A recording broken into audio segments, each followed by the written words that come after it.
Good morning, guys. Check it out. I am back in the shade. Let me pull out a little bit, show you my setup. Of course, got the old trailer set up. It's a couple inches under this hood, but the sun comes in from over there, so I set up my little umbrella too. It's not a pipeliner's cloud like I want, but beach umbrellas run like 20 bucks around here, so I got a few of those. And then I had a few from back in the day. Let me show you what I got set up and going on today. Obviously, I got my table out so I can set stuff on. It's just easier to use. Got all my fans blowing right on me. About 3 of them. I think there's one working over the back in there, but you can't see it. Got my saw pulled out. The old Hercules. I think I own part of Harbor Freight by now. Then I use one of these stands because it comes out a little far. I didn't want it to, fall down at all while I'm sawing them up. And those stands are like $17 at Harbor Freight. Invaluable, man. They're awesome, and they work really good. I burned a hole in a couple of them, but you can see I've already got a miter on that end and a miter on that end. These are 48 inches. Here's my stack of steel, and there's the plates in the middle, all 3/16. Now the reason why I got them separated is this stack right here is going to be full 48 inches. This one's going to be 45, so I'm going to cut the 48s first, then I'm going to mark the 45s and cut those. And then of course I use that 2x4 to hold it up because it's angle. These little things are flat, so they push up against steel good, but I use that to hold the angle. But this is what I'll be doing all day, guys, so I'm going to go ahead and set the camera up, get a little footage of that. Yeah, and one more thing that we can't leave out. I got my Guatemalan coffee, a large. I think that's what my problem's been the last few days, is that I haven't had that. I've been neglecting. I've just been skipping it and going, nah, I don't need it. Motherfucker, I need it. Oh, yeah!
Man, I'm glad I got a screen protector on here, because those sparks put little It's all in it. Of course, it was broken anyway. Screen protector's been on here since I got it. Guys, I'm all done with these cutting the 45-degree angles on there, the miters. I call them miters because I'm used to just calling it a miter saw instead of just a chop saw. Let me show you what I'm going to do, or what I've done, and let me show you what I'm going to do. Alright guys, you can see my 2 stacks. You can see the 45s cut in them all the way around. Now I'm going to use my little belt sander grinder, belt grinder, whatever, little Harbor Freight deal, to grind off the you know, small bevel, kind of round off the edges so I can fit them together easier. Get those little, you know, what are those? You see these little sharp edges that the abrasive saw leaves, little razor sharp deal. Get those off there and bevel the edges a little bit. So, yeah, thank God for Harbor Freight.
It's freaking hot, man. I'm dirty. Oh, look at that. I look like a raccoon every time I freaking leave here. Hey, you know, I got a channel I watch called Duty's Daggers. He's a cool dude. He welds and he likes knives and shit. Now, I don't know anything about knives, but I watch his channel. Mainly I watched for the welding to begin with, and now I watch the knives because that's interesting stuff. But he has a video about, you know, what to expect if you want to be a welder, kind of the, you know, 5 things you need to know. And one of he says, if you not cool with getting dirty, you probably don't want to do this job. And he's right. It's fucking dirty as fuck, man. Dirty as fuck. You will get dirty. And, you know, another one was, if you are afraid of getting burned, you know. Like, people are afraid of getting, most people, I think, because he brought this point up, are afraid of getting electrocuted. And, you know, as he mentioned, it's not really something that's gonna happen. I mean, if anybody's gonna get electrocuted, guys, with the way I sweat, I've ruined helmets. As much as I sweat, come on now. I'm gonna be the one to get electrocuted, right? I'm luck of the Irish, guys. Honestly, they call it the luck of the Irish, but listen, we built the Titanic. Our reputation sank years ago, along with our luck. It's bad luck. They don't tell you that. But yeah, so Duty's Daggers is a pretty good channel. Yeah, man, done. I got everything prepped. That's another thing, guys, that you need to know. If you ain't into prepping to weld, you better fucking leave now, because the fun part is like what you do the least. I will say that Vulcan Commander 225 impressed the shit out of me, because like I said, my I figured it out what was wrong with my fans. 2 of them, something happened. They shorted out and caused the rest of them to go off or whatever. And it blew up my surge protector, which I guess is good to have a surge protector out there. I've got a fire extinguisher too, just in case you're wondering. I need it. But, so none of those fans were working, so I didn't have any external fan the one day, and it's hot. I mean, it's like 90,000 degrees here in Florida every day. We get like 1 week of winter where it's kind of cold, not even, like cool in the morning, and then you take your sweatshirt off in the afternoon and take your pants off and you're wearing shorts or nothing, depending on what part of Florida.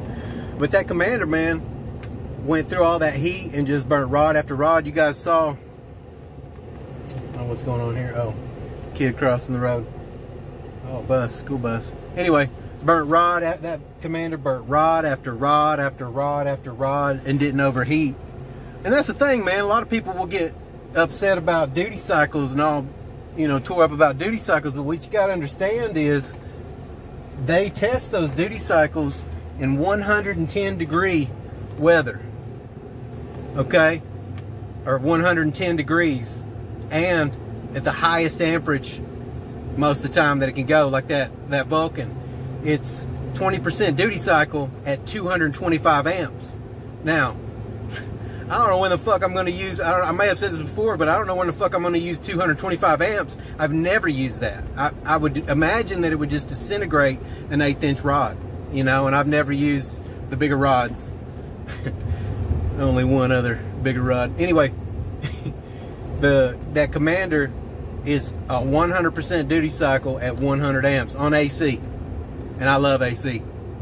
Now, I'm going to be using DC tomorrow, because I'm not going to be using my gas. I'm going to use their electricity since I'm close to power. I mean, why not? So I'll be using DC, but most of the time I use AC. I know that sounds crazy, but I love it. I love the way it sounds. I love the way it smells. I love not having arc blow. Oh man, I love it. I absolutely love it. Love it. Yeah, it's harder to start an arc, but once you get going, man, it's easier, because you know, that fucking arc's gonna find a place because it's alternating current. You gotta know about electricity too. People are like, well, the arc extinguishes. Yeah, 60 times a fucking second, dude. You're never gonna fucking see it go out. Get over it. Anyway, I'm on to the house, and yeah, rocking it out tomorrow. Tomorrow I'll be welding. I'll get some good shots. I got a few helmets. I got a backup helmet plus this extra helmet, or this Vulcan. So I'll put you guys through the Vulcan so you can see that true color, and maybe you guys can get flashed. If that some bitch doesn't work, I'm scared of that shit now. Anyway, see you tomorrow.